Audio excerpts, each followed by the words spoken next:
Hey, I'm Moitza and today I'm gonna show you 5 exercises to improve your back bend.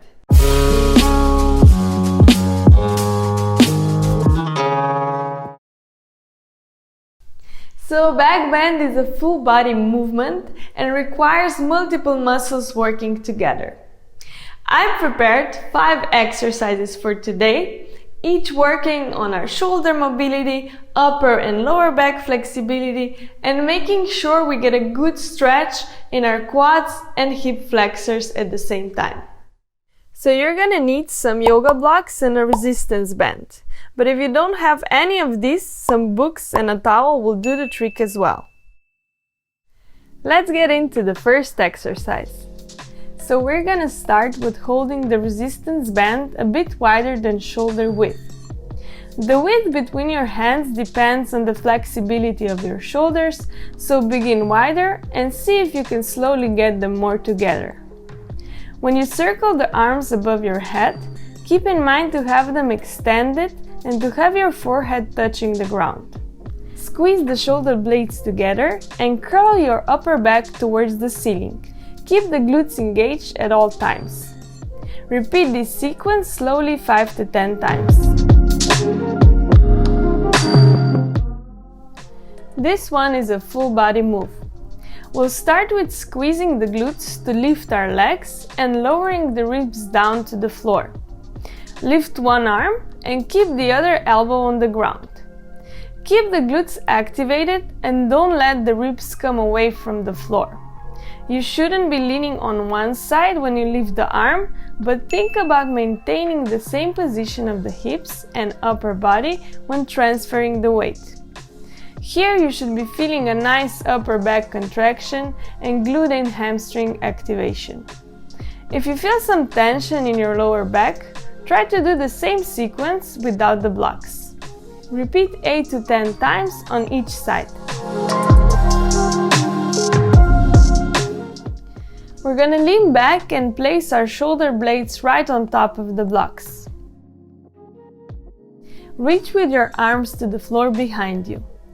Tuck your tailbone and squeeze the glutes to lift your hips.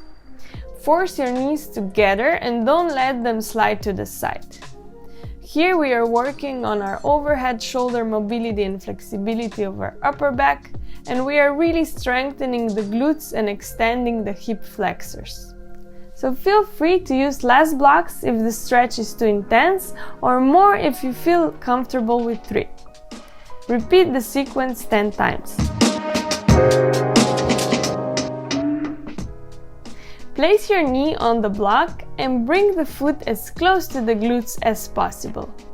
Make sure to place your leg a bit above the knee and not under. Reach with your arms back as far as you can and curl your upper back. Think about keeping your hips square to the ground and not sinking them down. What will help you is to really engage the core and keep the knee in the same position in line with the mat. If you feel too much tension in your hip flexor, use less blocks or none at all. Do this movement for 5 to 10 times.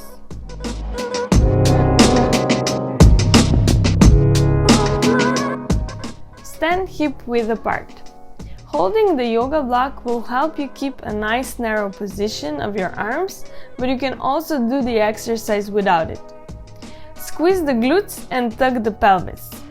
Slowly start reaching back with your arms, going as far back as you can without bending the knees or leaning the hips front.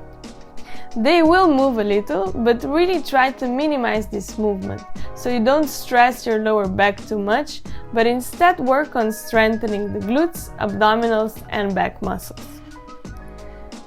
To get the right feeling, you can position yourself a foot length away from the wall and lean back without touching the wall with your hips. This is a great exercise that works on stabilizing and strengthening your muscles in the back bend. Repeat it for 5 times. If you found this video useful, make sure to like and subscribe, and see you next time!